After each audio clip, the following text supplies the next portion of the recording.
happy people have real human connection and are part of things bigger than themselves and live in a community where they feel valued, seen, and they can contribute in some fashion.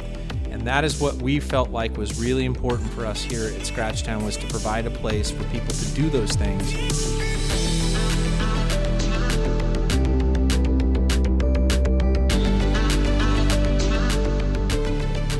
Welcome back to Building Nebraska, a podcast for dreamers and doers. We'll ignite your passion for entrepreneurship and showcase the stories of those who have turned ideas into reality. Building Nebraska is presented by the Engler Agribusiness Entrepreneurship Program at the University of Nebraska-Lincoln.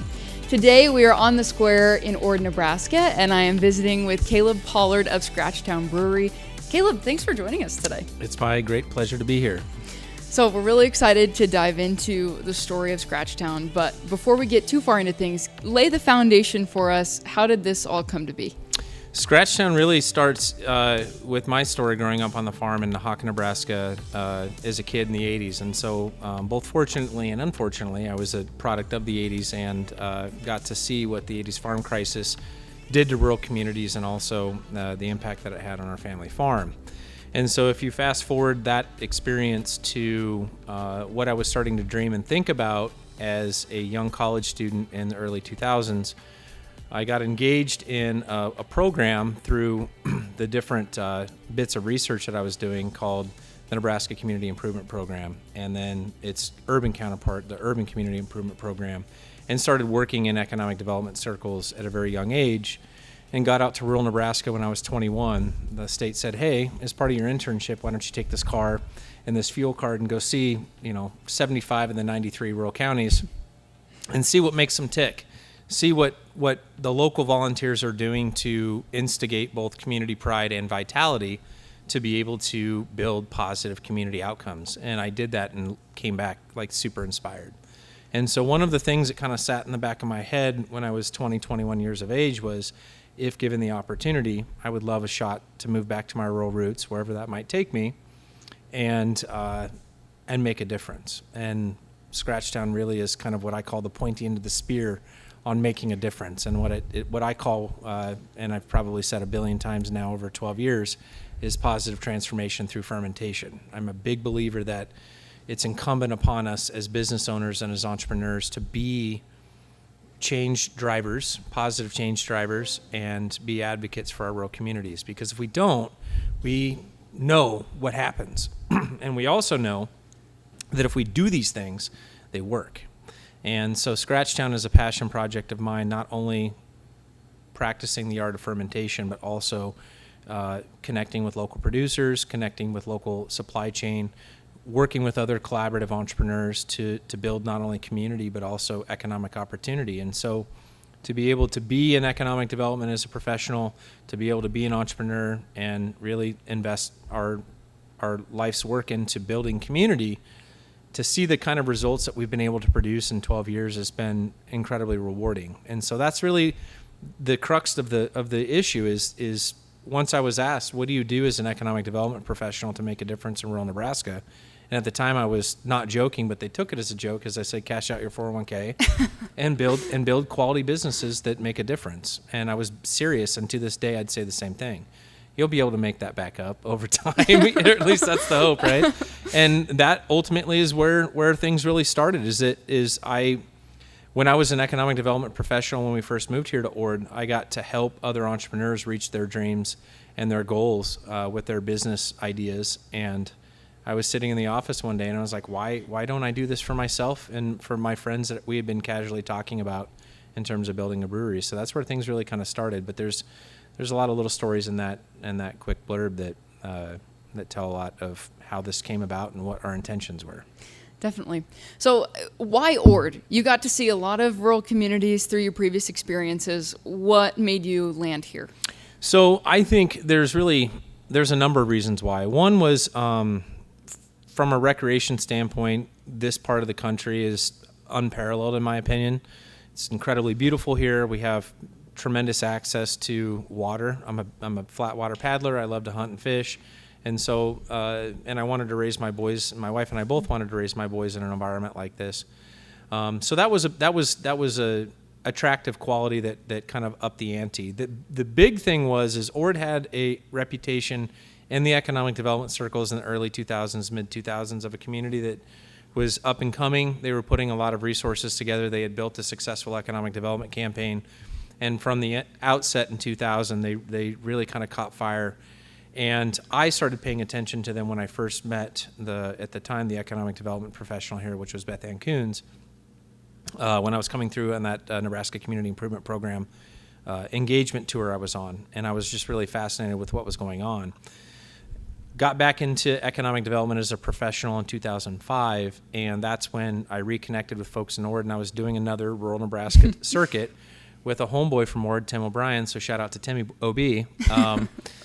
And he's like, hey, let's go hang out in my hometown. There's some cool stuff going on there. I want you to see it. It's been 4 years. There's been a lot of positive change. There was a lot of really positive things that were going on at that time. Let's go check it out, because we were doing essentially some real repopulation initiatives that we implemented here in Ord and continue to work on today. And was just blown away by the progress that they had made in that 4 years time span. My life was at that time different. My wife and I were having kids, and we were looking to slow down. And really the linchpin was when I said to local leadership, if there was ever an opportunity here for my wife and I to move here, we would be very open-minded to it. And 2 years later, they came knocking, and they came knocking with 2 job opportunities, one for myself, one for my wife. And they understood, as we still understand today, when you're recruiting families, it's a full court press, like, recruiting athletes for a major sports program. You're going after the family, not just the athlete. And so in this regard, they recruited my family here, and they understood it takes families to rebuild rural communities. And so the more families that we engage, the more opportunities that we put in front of them, the higher the success rate we're going to have in that process. And it really blew me away. And I knew when you look at all those different pieces that this was a good place for us to call home. Mm-hmm. And we did.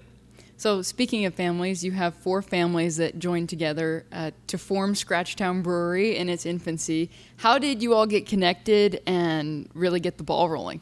That's a great question. So 2 of my partners, the Stunkels, I met them when I first moved here to Ord. Christina and I did, my wife and I. And Jade was on city council at the time, and Michelle still works at City Hall. And we just got to know them right away because of my work in economic development. And Jade and I formed a quick friendship, and he's very outspoken when it comes to what does a rural community need to look like to be successful in the future. And so he and I would spend a lot of times, like on Sunday mornings, drinking coffee and talking about what we wanted to see happen here.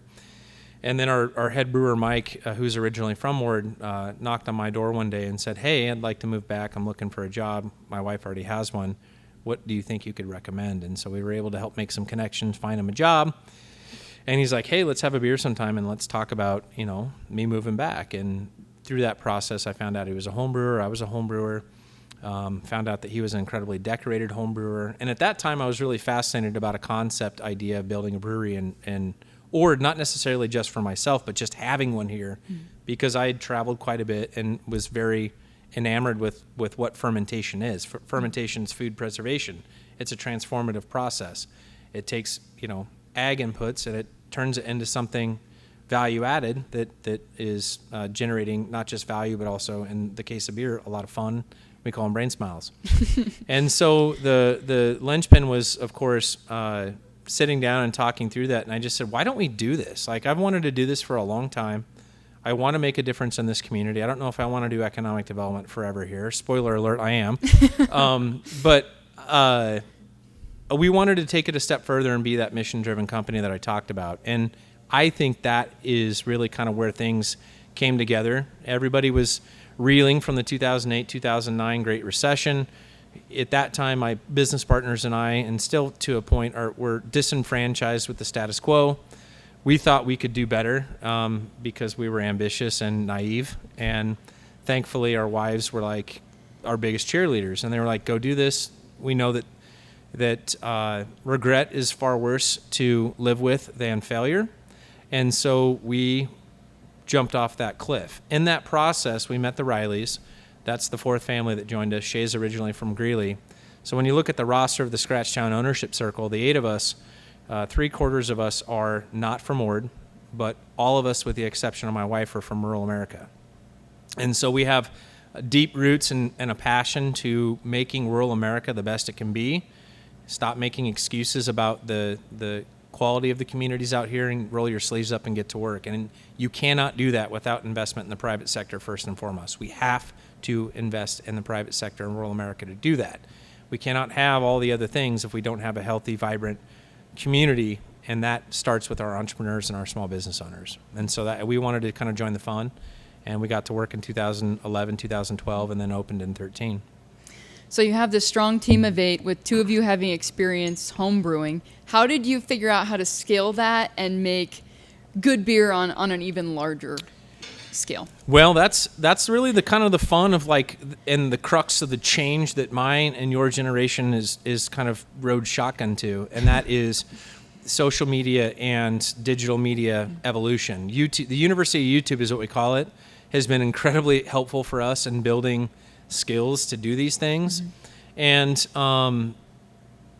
I think that really is where that spark really started, is that we were, as you are, and we now take it for granted. But when I first started paying attention to things like MySpace and YouTube and Facebook and other social media or digital media apps and platforms, we were given access to information and resources in a way that really is unprecedented. And so you can really disrupt the whole concept of learning with having those types of access to platforms. And so we put that to good use.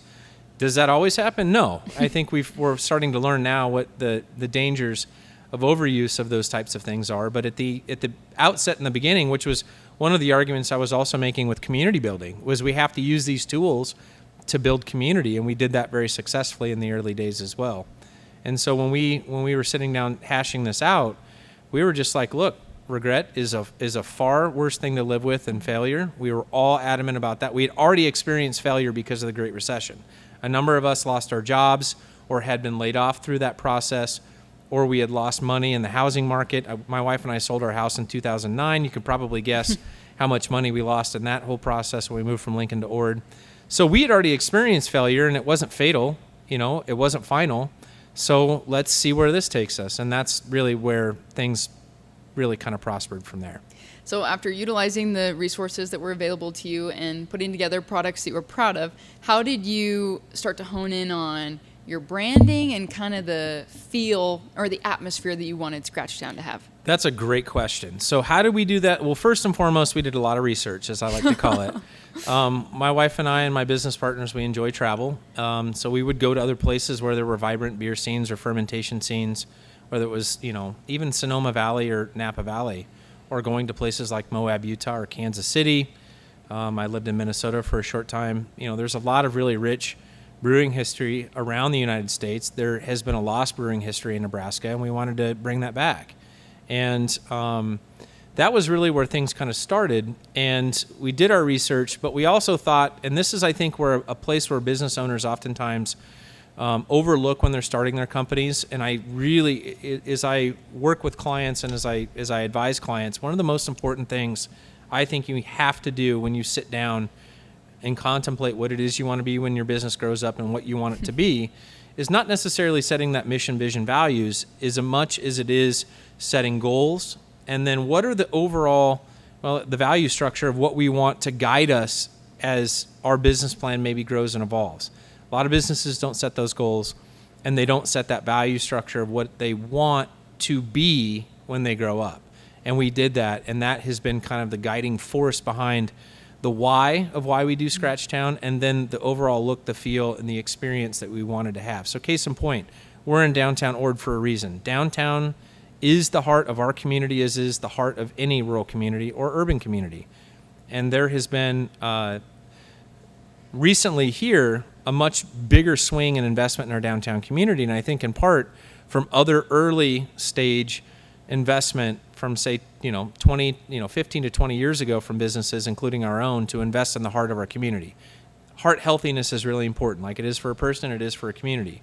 That was an important feel and experience behind the why of what we're doing. We wanted to help resurrect the heart of the community. The second thing is that we really wanted to focus on fellowship, third spaces, to bring people together, to break bread. Our bread is beer, and to be able to share in laughs and conversations and experiences as a community together. That was super important to us. And I think the other piece to it is that collaborative mindset. We wanted to engage other creatives, other business owners, producers to build a uniquely locally flavored product that told the story of this area. And we've done all those things, done them, I think, well for 12 years now. And what's been enjoyable about that experience is we didn't know how well it would take off. We just knew that, or hoped at least that it would. And I think when you focus on that mission-driven concept and look at where your community needs those gaps filled and use that business enterprise to do it while making money, you really kind of tee off on some really great things and some great experiences. We want to make a difference in this community. We want to make it a community people can be proud of, that kids want to move to or move back to our community, like we've seen in droves over the last 15 years here in Valley County. That's been really, really rewarding. Yeah. So I want to back up just a little bit and talk about the Scratchtown name, because it kind of has a fun story behind it. How did you land on that name in particular? So I have great connections to the university, and whether it's Engler or the College of Community and Regional Planning, which is where I graduated from, I reached out to some old colleagues there, and we were looking at doing a community planning process. We called it, at that time, Vision Valley County 2020, which is, of course, about 5 years in the past now. So I can tell you how long ago this initiative happened. And we brought a bunch of graduate-level architecture and community and regional planning students up here with Dr. Kim Wilson. So shout out to KW. I know she's still at the university. So I want to give my shout-outs to the people that were instrumental in getting me to where I am today. And Kim was one of them. And we did a comprehensive community study and planning effort. And one of the things that we did, and I think that's really important to building communities, to know where you came from and understand your history. And one of the resource pieces that they used was a book called Scratchtown, A History of Ord, Nebraska. And that book is written off of a quip from General E.O.C. Ord, who was a Civil War hero, who was made director of the plat. So he was essentially responsible for platting out and doing the land survey for the UP Railroad over the course of about a 5-year period. And so he platted and essentially established what would be the community of Ord. And at the time, as we do here in the edge of the sandhills when we have wet springs, the biting insects come out every once in a while, and they got bit up by the biting insects in that spring of 1874. And they asked him what to name the town, and he said, name it Scratchtown. And he didn't mean it in a kind way. Well, we thought it was a great connection to the history of the community and a great story to tell, and we felt that was a great name for our business. Very cool.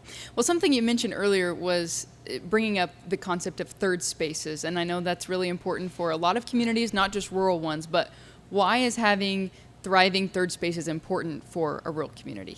I think they're super important for the future of rural America because they are a place where people who normally don't interface come together, and they come at it from different perspectives, from different vantage points, and they're able to collectively share and to communicate with each other. And a lot of times there's business conducted in here, or there are ideas or there are efforts that come out of this tap room that are from people who normally wouldn't spend time together, being together.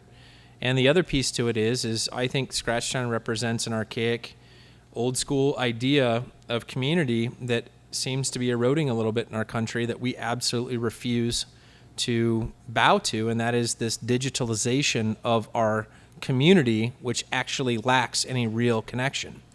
And I think that happy people have real human connection and are part of things bigger than themselves and live in a community where they feel valued, seen, and they can contribute in some fashion.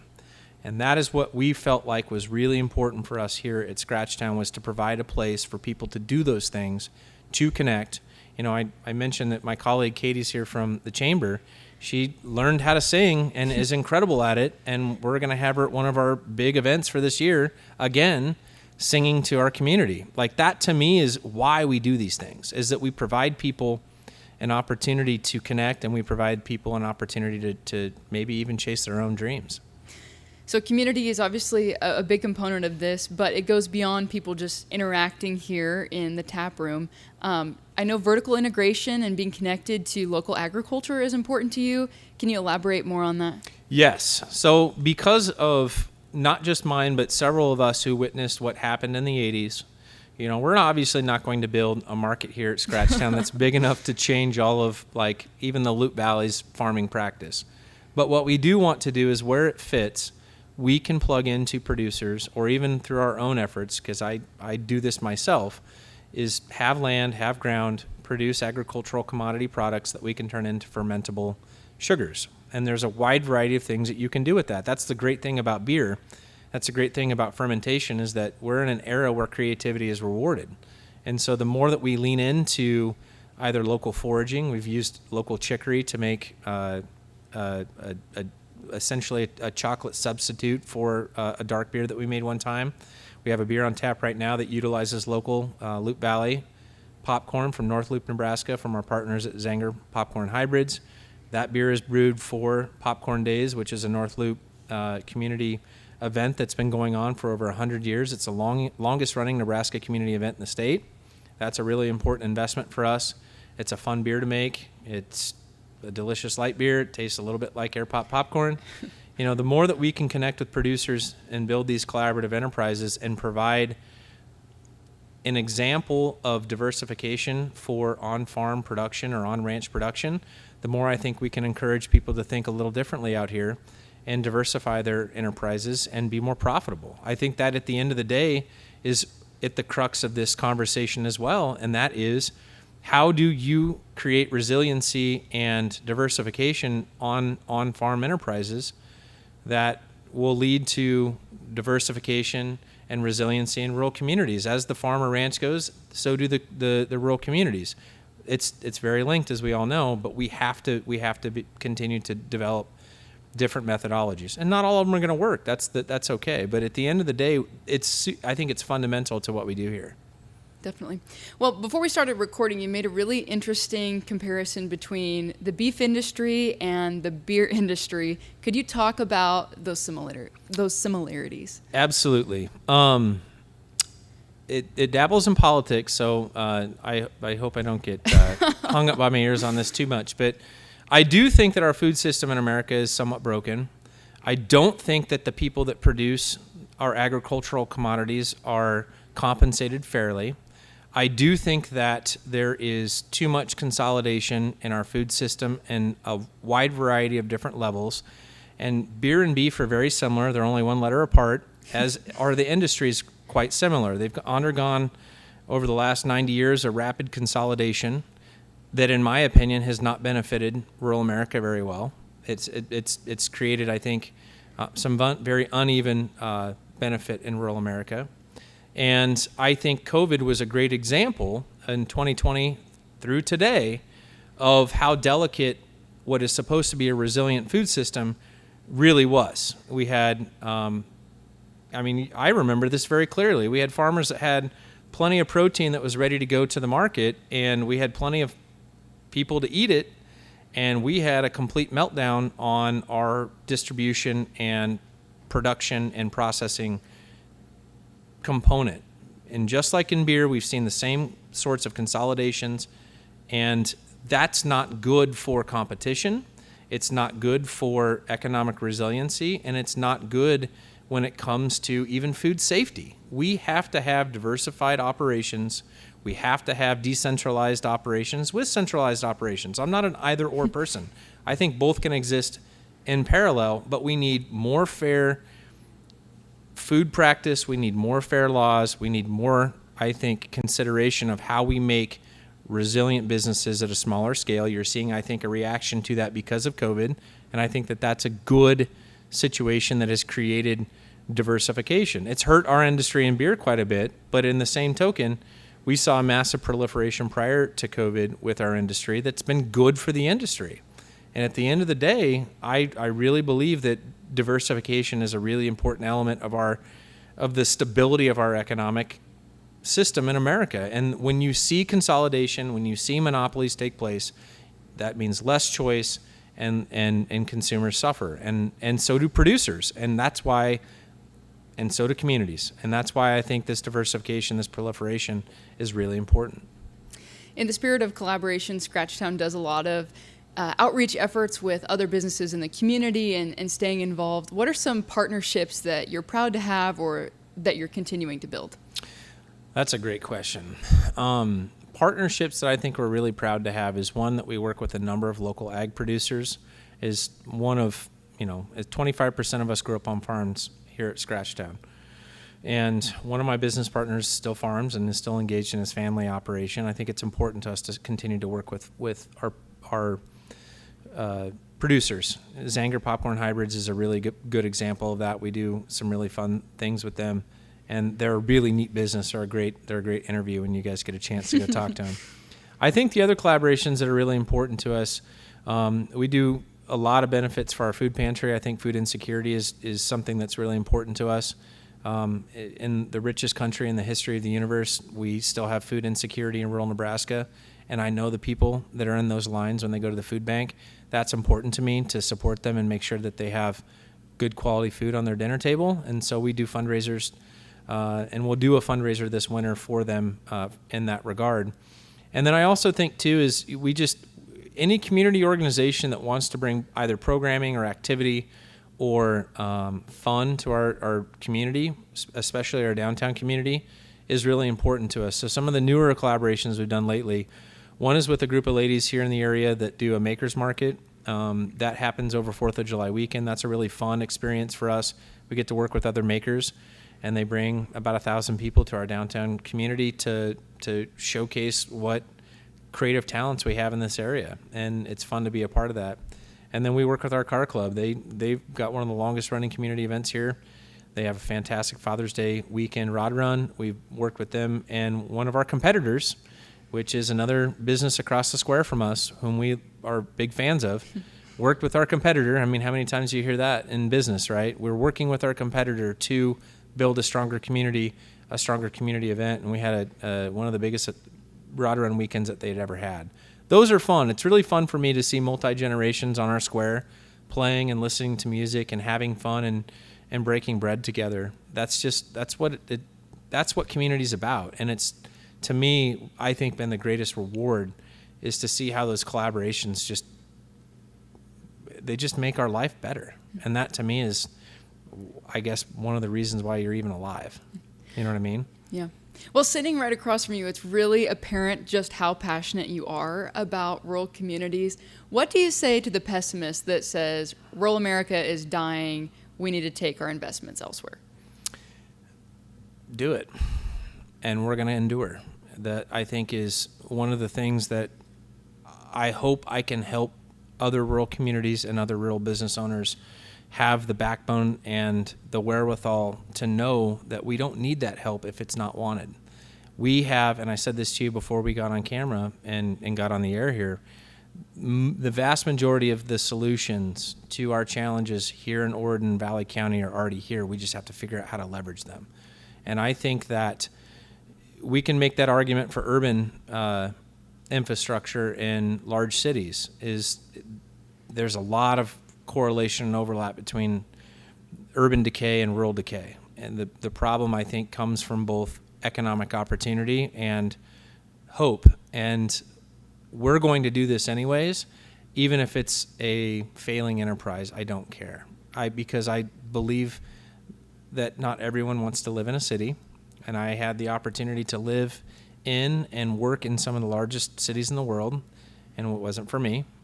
And there's a lot of people out there, I think, that want to have a slower life and watch their kids grow up and be involved in, a billion different local organizations and watch their kids' friends grow up. And you have this intergenerational connect that I don't often see in urban spaces. And so I say to those people, fine.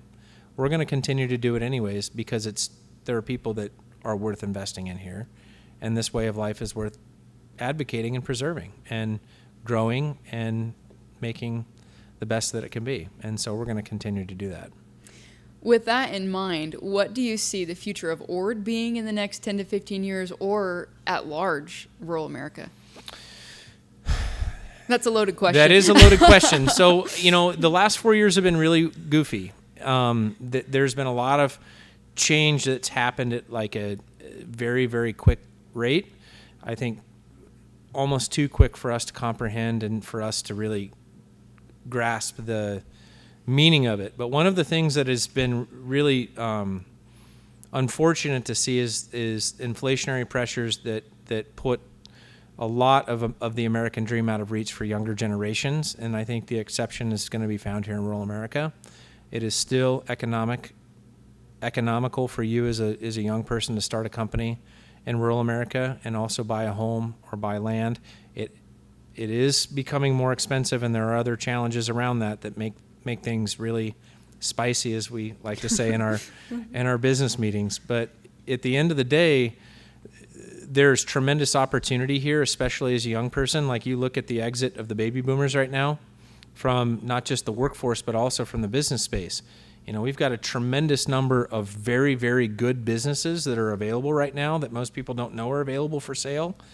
And with a little mentorship and a little financial connection and a little networking, we can bring in, and we have done this in Valley County very well over the course of the last 25 years, bring in a number of young entrepreneurs to buy very good businesses. You don't have to start a business. Sometimes buying a business is perfectly acceptable when it comes to being an entrepreneur, because a lot of the legwork's already done for you.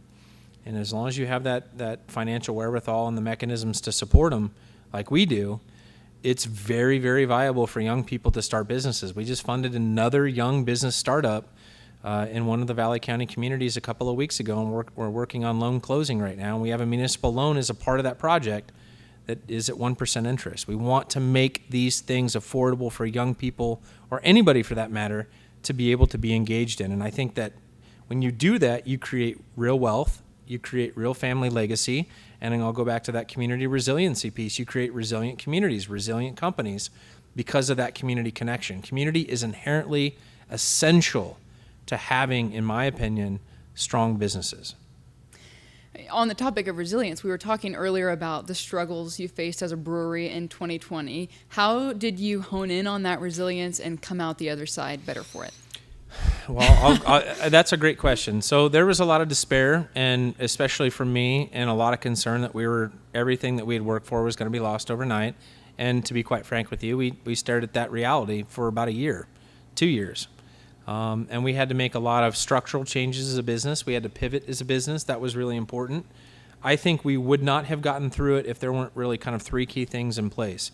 One is having community. I'll go back to that community. Thank God for Ord, Nebraska during COVID, because not only did they reach out and save our butts, but they gave us inspiration and hope to keep going. We had some customers that started a Pay It Forward campaign of, this is when we were on lockdown and everybody was at their house and nobody left, and it was that weird 3-month, year of 3 months limbo, right? And our customers started buying beer and paying it forward anonymously. So when we were doing beer deliveries around town, we were dropping off all this beer to people that were like, "What's this for?" And we're like, "Somebody loves you." And they gave them a card about how much they love them, and this is a little gift of our sentiments. And people are like, "Well, what's this for?" And I said, "Just because you are who you are." And that actually became almost viral. It didn't become viral. It was viral.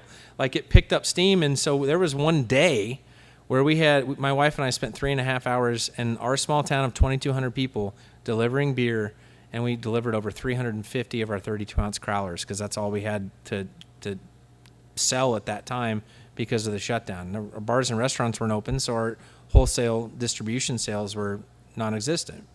And that saved our bacon, literally. That kept our doors open, that kept the hope alive, and without community, we would have never had that.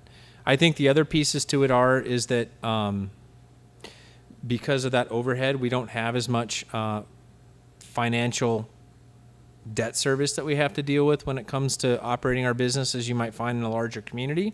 And so we were able to be a little bit more nimble in that regard. And, I watched in the 80s with my dad on the farm. Sometimes you got to roll your sleeves up and do the extra work to make sure the farm stays operational. And my dad did it. I watched a lot of other farmers in the 80s do it, and we had to do it here too. So a few of us had to pick up extra jobs like I did, and you had to work a little extra hard to to make ends meet. And it's been fun because now in 2024, we're having one of our best summers we've ever had. We've had the second best month of sales we've ever had this summer. We're on pace to break all of our post-COVID years worth of sales this year. And that to me is probably some of the sweetest reward there is, because 4 years ago, I didn't know if we'd be doing this in 2 years. And here we are. So the resiliency is important, but you can't do that if you don't have a good network of people that you can lean on. And most importantly, I think, especially in rural America, we're afraid to ask for help because it shows weakness. It shows vulnerability. And it's also unrealistic to not ask for help. And we asked for help and we got it. And I think that we've taken that since post-COVID, and that's what we pay forward now, is like, how can we help other businesses be resilient and not be judgmental when they're going through those rough patches. So the community at large really came together, but you have a team of 8 in ownership alone. For people who are exploring the idea of business partnership, how important is it to select good business partners? As you take a sip. I got really lucky because I think I met, my wife is the most incredible human being in the world and my biggest cheerleader, and I couldn't do anything that I've been able to do without her. That's just period. I've been really lucky, though, to be able to work with some really high-quality individuals that have high character. They have the same goals that my wife and I have about raising family out here. And open communication, trust, and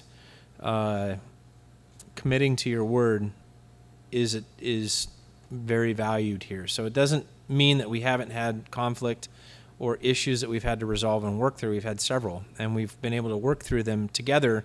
I think because we all really focus on a saying I say a lot, and that is, we can have difference of opinion, but we have unity of purpose. And everyone here is, even after 12 years, and I've known some of my business partners for almost 20 years now, we have unity of purpose. And I think it's okay, it's the American way, to have difference of opinion and have a place where we can have that dialogue, we can hash that out, people can be recognized and heard. And then at the end of the day, we got to make a decision. And what the majority rules is how we're going to go, and whether you like it or not, you have to support your team. And we all know that if we continue to work together, if we continue to invest together, we're going to build something.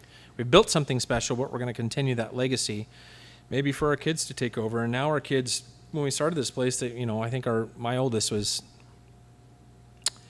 he would have been 8 at the time, and now he's 20. Mm-hmm. So there may be a future for them in fermentation if they want. And to have those opportunities or those choices has been a reward for us. And I think that's what keeps us at the table. The community component, it's really hard to walk away from something when you feel responsible for the betterment and the well-being of your community. Mm-hmm. We're not the only one responsible for that, but we are responsible for it in some degree.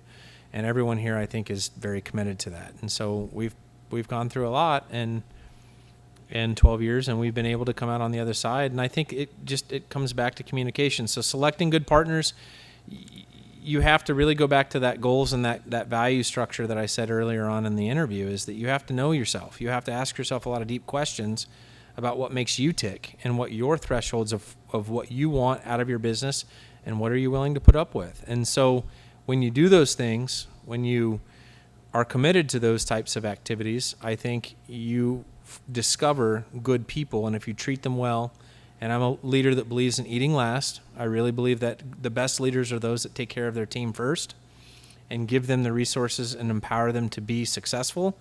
And you just stay out of their way and amazing things happen. And I have been a part of organizations now for 20 years in an executive leadership capacity.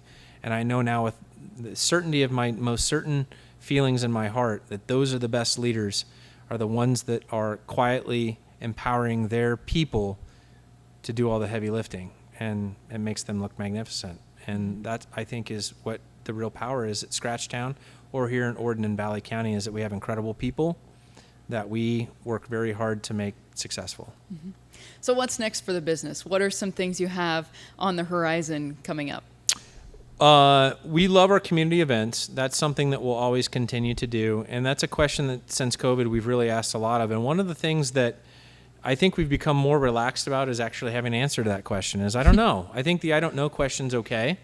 It used to be I'm very much a strategic-minded individual and a planner. So we used to have very specific goals, and then COVID happened, and it's like, well, who knows now, right? So I think what we would like to do is continue to do the things that we do well.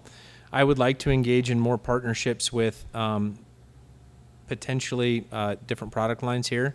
We've started to dabble in non-beer fermentation a little bit. That I think would be a or even a non-alcoholic version of what we do. And just to continue to lean into our community collaborations. That's really important to us. So throughout our conversation, we've really weaved in your community involvement with this individual business. But as we kind of wrap things up, what do you want to leave people with today? If you're willing to do the work, my business partner says this a lot, and in inspiring people that are thinking about starting a business, it isn't for everyone. And if you have doubts about your ability to really work through the hardship and be resilient, and sometimes maybe not even take any pay home, for example, it may not be the right option for you as a business owner. But I will tell you with certainty that when you build your own dream and you literally create something from nothing, there are very few experiences that are as gratifying as that personal experience. And I have a business partner that says this a lot, and he's 100% right, is that, a lot of people want to shine, but no one wants to polish. And that's where I think through discipline and focus, that's where that resiliency and luck emerges from, is showing up every day, putting in the hours. The outcome is what's important, but the process helps dictate outcome. And I think that discipline isn't for everyone. Not everyone is cut out to do those things. And if you're not, that's okay. That's just a different calling for you. But for those that are out there listening or watching that feel called to this type of endeavor and they want to put a bet on themselves, be focused on discipline, be focused on being resilient, and I think you'll be happy with the outcome. Awesome. Well, thank you for sharing your story with us today. You're welcome. Thank you for the opportunity. Once again, we're here at Scratchtown Brewery in Ord, Nebraska, sitting down with Caleb Pollard. Today's conversation was brought to you by the Angler Agribusiness Entrepreneurship Program at the University of Nebraska-Lincoln. Cheers.